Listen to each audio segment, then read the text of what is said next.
भी चुनो, पानी डालो गरम करो, माइक्रोवेव में हीट कर लो, फिर चलो अगले स्टेप पर बढ़ो।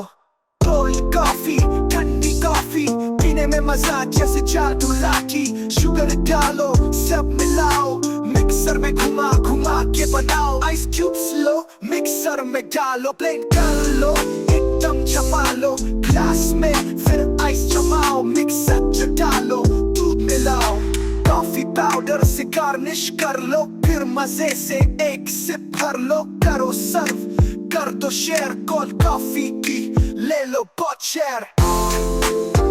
अब बनाओ, पियो और मजे उड़ाओ।